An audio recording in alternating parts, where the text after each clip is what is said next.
Hello everyone, today I'm showing you a C++ tic-tac-toe game that I built as a part of my assignment for Learn C++ course. So basically this is just a regular tic-tac-toe game just realized in C++. We have three files here, so basically that's the main C++ file over here. We have a file with functions declarations and file with functions definitions. This is the only function that is declared and defined here. There's a display grid function that just displays the grid every time that we play. So how it works, we have some vectors that contain empty values. So basically these are slots on the grid where we will put our O's and X's. We have a boolean that determines whether the game is still ongoing or not by being used in a while loop that is happening only while victory is false. Then we have a character winner, so basically it's either X or O. We have a character row, which is a row that we want to place a character in. It's either A, B, or C. And we have an integer that represents a row index, which is it would be better to call it a column, but I already did call it a row index, so it's I guess too late for that. So basically it represents a column by a number. It's either 1, 2, or 3.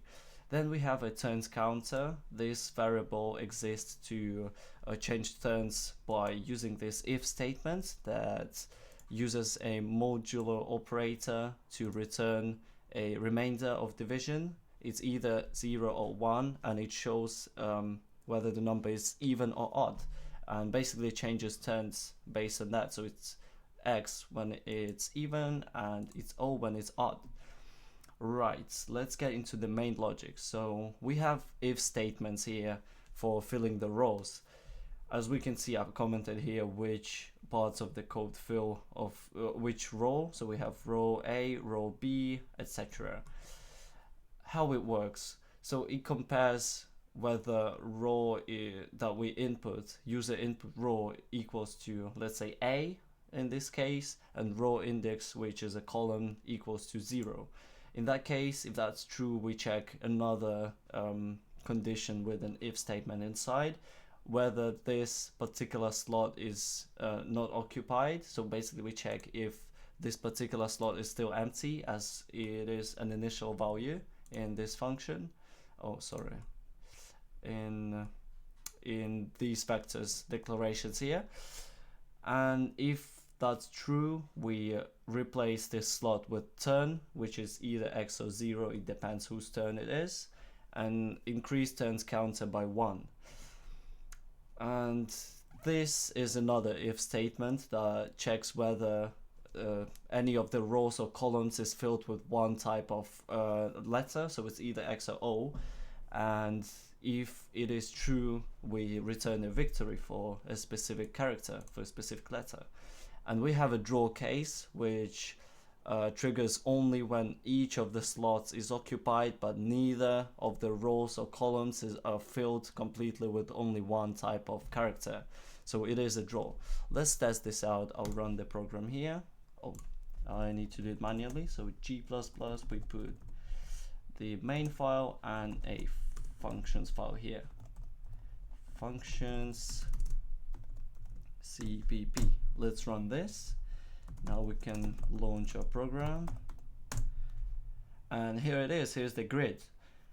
Let's try putting A2, and we can see O is placed exactly in this spot.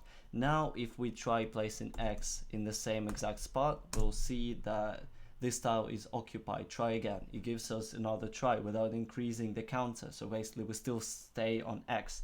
We can try C0, I guess. So yeah, it places X here. Then if we do A0, it places it here. We try B1. I'll just make a win case for O here. So A1, we place the last O in the middle to win. And yeah, it returns a victory. Now let's try a case of a draw. So we do A0, A1, A2. We try B0, B1, B2, and C0. Oh, my bad. So yeah, basically it also takes into account the diagonals here. So let's try this again. We launch the program again, so I'll be more careful this time. A0, A1, A2, B0, B, I'll try B2, and B1 now. And we need to be careful. So now it's O, we don't have a diagonal here. So C2 for X and C1 for O. So it's a draw because none of the columns or rows is filled. That means it's a draw. So that's basically it. That's how the program works.